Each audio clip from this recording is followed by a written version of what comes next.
We are sitting here with Amy and Jody Marble, and today we're going to just talk about your relationship. And let's start with, how did you guys first meet?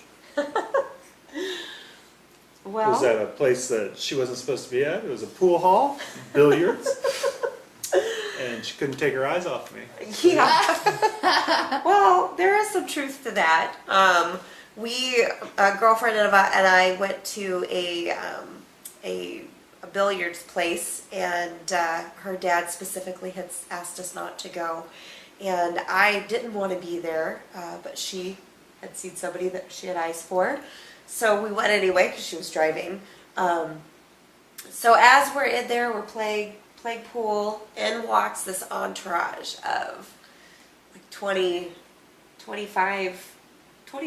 guys, quite a few, for this guy. And instantly I see that he looks just like Joey McIntyre from the Kids on the Block. So I couldn't take my eyes off of him. But he points out for me from across the room, and he goes, and I'm like, And she came running. See, this is just like relationships. You have two completely different perspectives of the same thing. exactly. So I end up walking up to him, and it was really intimidating at first because obviously nothing was talked about, but he and one of his friends moved forward, and the rest of them half circled me as I walked up. And he goes, "My cousin and I think you're pretty cute or pretty hot. Pick one." And instantly, I'm just not wanting to offend anybody, so I'm looking for a way to pick Choose me. him Yeah. without hurting anybody's feelings. So I think, okay, I'll just ask who has the best name, because nobody can really get offended with that, right? Pretty safe to gauge whatever I want to Unless pick. his name is Igor. Exactly, exactly. But it was so funny because as soon as I said that, his cousin goes, and I go, "What's your name?" And Jody goes, "Jody." With his own sound effect in the background. Pretty much, yeah. He still denies that he says it like that, but that's how I remember it. So how long ago was this? It's 20 years ago. 20 years ago. That's phenomenal. You should get medals. We should. So how long did you date before you decided to get married? So we ended up dating about a little over 2.5 years, Yep. and finally got married in September. So we met right at the start of the new year, and then got married in September. Yep. And how many kids do you have? We have Four. four kids. I have 5. 4. We have 4 kids. So talk to me about, because 20 years is an amazing span of a relationship, to go from dating to marriage to 4 kids. What are some of the biggest challenges that you've seen in the 20 years you've been together?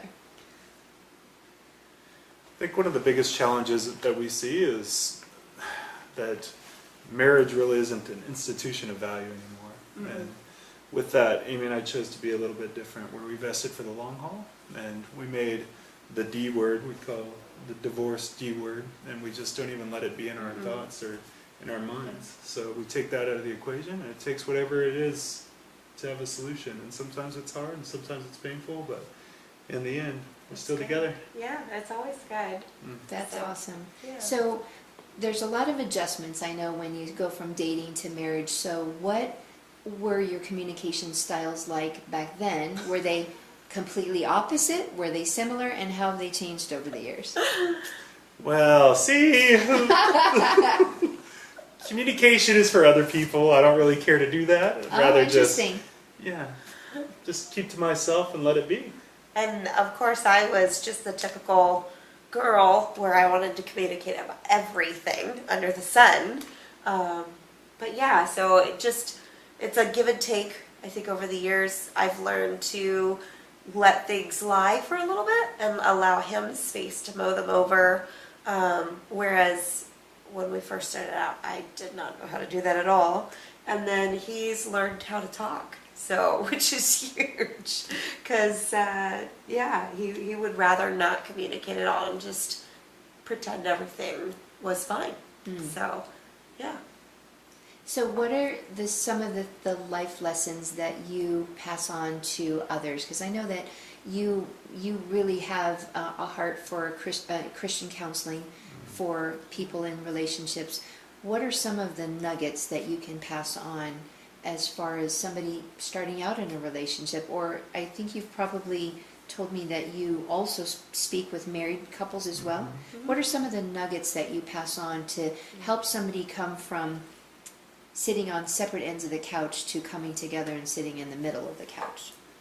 I think as we have journeyed with hundreds of couples over the years, I think the most valuable and just best advice that we could ever give somebody is to know that there is a point in a relationship where they do not have the tools to work through that. Yeah. And they have to recognize that, and they have to realize that it is important to go to an outside source. It's important to have mentors. It's important to have somebody else with an open mind to give them a tip or a nugget, whatever it is, to get through that barrier, get through that wall. Amy and I have encountered that many times. And Yeah. actually just recently, and it's been amazing, and it's Yeah. blossomed us, and it's grown us, and we never stop learning. And secondly to that, I would like to say that the biggest tip of advice to marriage was from one of my dad's friends, and it was on our wedding day, and everybody gives you little nuggets, and oh, it's all the honeymoon, or it's sex, whatever it is, it's oh, great, great, great. And my dad's friend looked at me and said, you will never work at anything harder. And it resonated with us, and now I do truly understand that marriage is a choice. You choose every day. You choose to be married, you choose to survive, you choose to stay together. Whatever it is, it's a choice, and it's a lot of work and a lot of effort. You're either working on your marriage or you're working on your divorce. Yeah, one or the other. That's truly. And everything that you decide that you're doing, whether you indirectly or directly decide, you are either working toward divorce or you're working toward being married. It's as black and white as that. I think, too, a lot of times there's a lot of different scenarios that kind of go on, and just stimulating the conversation and the communication and not allowing people to shut down. And the constant reminder for people that marriage is work. It's the hardest work that you'll ever do, but the most joyous rewards ever as well. And it's something that's continual. It's kind of like your relationship with God. It's not something that you ever arrive at. It's something that you've always got to work on. And a lot of times people forget that. You know, things aren't always going to be easy. And life hands you curveballs and different things come and go. But at the end of the day, as long as you know that you have your loved one by your side, everything will be okay. And that's your home base. That's what you rest upon. It's just really kind of coming back to that understanding, that foundation, I think. I love that. I love that you're saying to people you're either working on your marriage or working on your divorce. I think that really is authentic and real, and it gets to the heart of the matter of what are we actually here for? You know, why do we actually want to be married in the first place? So what's one of the biggest things that you love about Amy? That she's stubborn as a mule.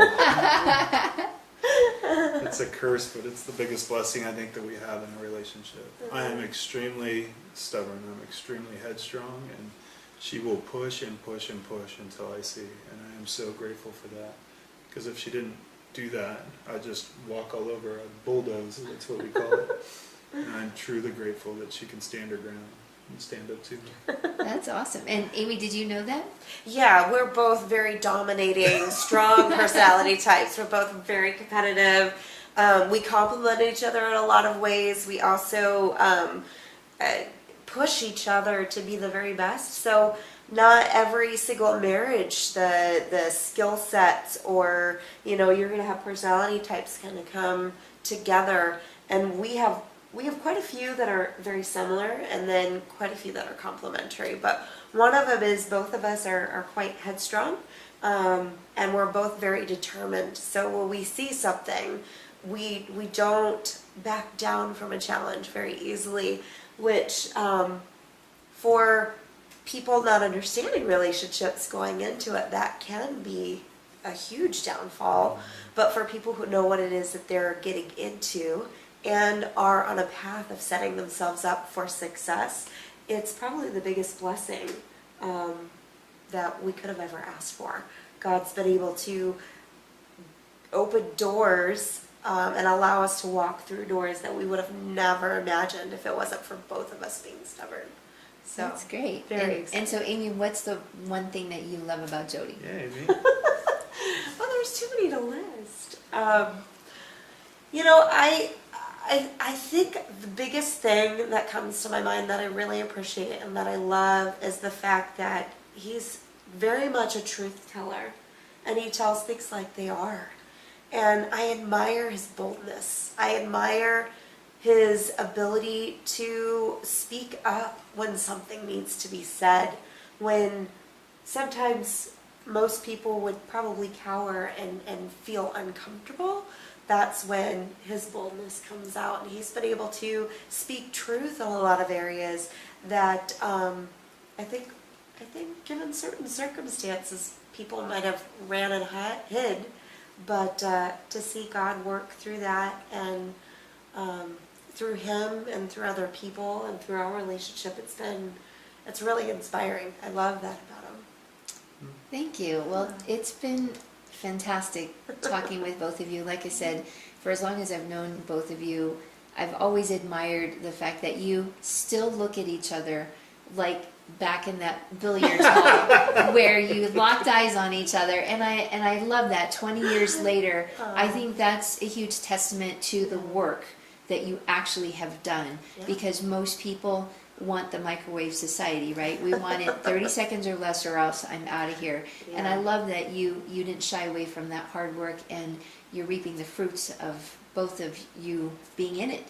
And any last thoughts for somebody watching this that is either single, wanting to be in a relationship, or is in a relationship wanting to be married? Because you've experienced it all. You've experienced being single, dating, and now married with 4 kids. What would you say to somebody that's watching this that says, I want what they have?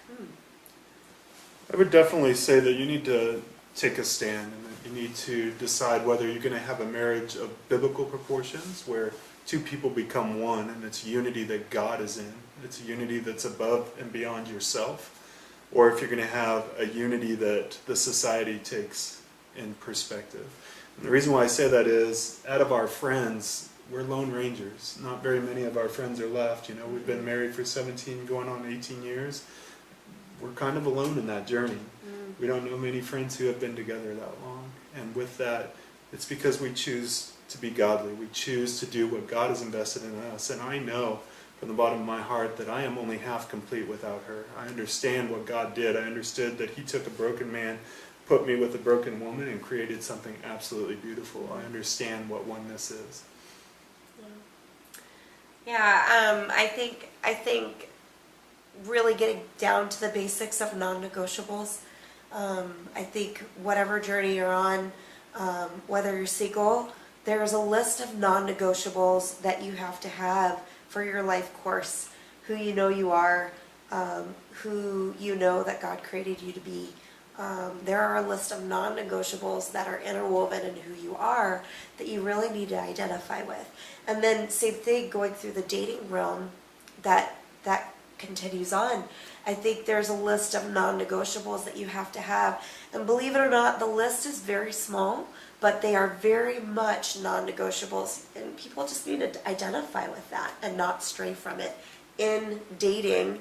And then before you allow that ring to be slipped on your finger, before you commit, before you go all the way and get married, just identify what those non-negotiables are for what God's put before you and in your life, and just pursue that and find somebody who syncs up with those non-negotiables. Awesome. Thank you so much, guys. It's been a pleasure. Absolutely. Thank you.